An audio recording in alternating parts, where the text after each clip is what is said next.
it's Jocelyn, and today I'm going to be showing you how to make a flannel board box.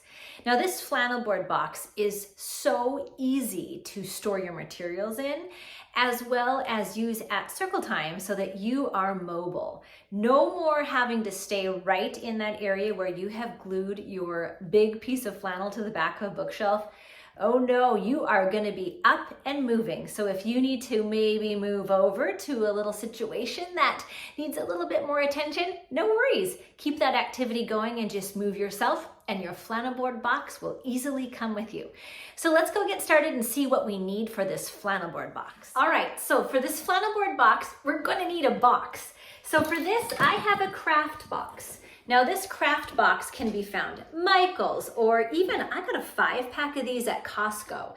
You're gonna wanna find a durable one. Sometimes there's ones out there that are a little bit flimsy, and I don't like those as well. So make sure that if you are shopping online, just be cautious that you might get one that isn't as durable, but I do love this one that I got at Michael's, and it just opens up just like this. Flannel board box. Now all the links to all the materials will be available, so you don't have to go out searching to figure out what am I talking about here. All right, so the next thing you're gonna need is a flannel. So with that flannel, I have a huge piece right here that I'm just gonna cut to fit my flannel board. We'll just do that in 1 second. And then I have found that this Elmer's Craft Bond spray adhesive works the best.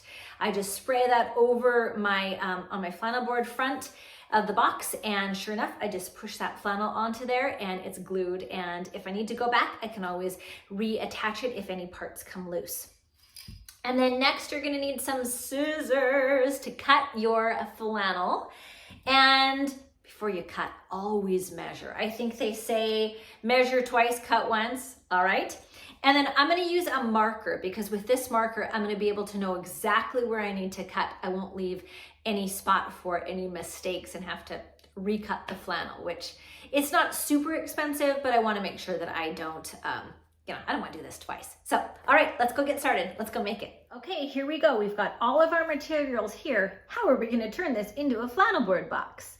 Well, first we gotta take everything off, and we're gonna start by cutting our piece of flannel to fit this square right here. So in order to do that, I would suggest you can do it a couple different ways. You can just simply lay it on here and take your pen and your marker, and you can just trace right against the edge of your box. That works really well.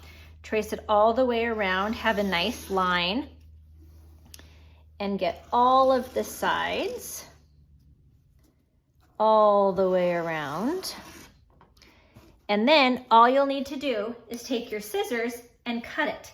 Now the other option is if you're a measurer, you can just go into your flannel board and just measure the sections, and then just make a couple quick marks on your flannel. So decide what works best for you when it comes to cutting it. All right, so now we're gonna cut this square out. Now that you have your piece of flannel cut, it's totally up to you if you feel like you want to iron it. Pretty sure you can iron flannel, just don't iron it right on your flannel board box, or you will have a melted flannel board box. So now I'm gonna take the Elmer's Craft Glue adhesive, and I'm going to spray it, shake it up, and I'm gonna spray it over the entire part where I'm gonna put the flannel. Now, really make sure that you get the corners and the middle.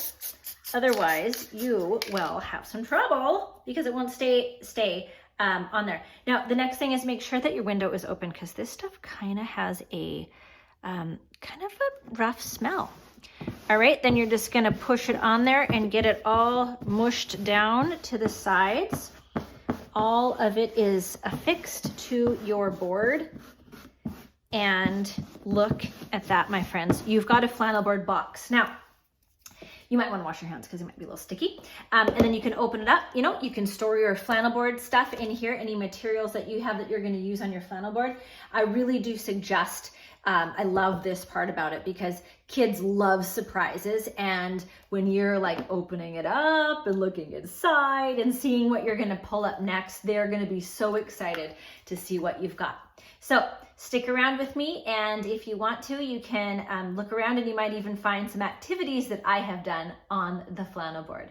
But for now, this is how you make a flannel board box.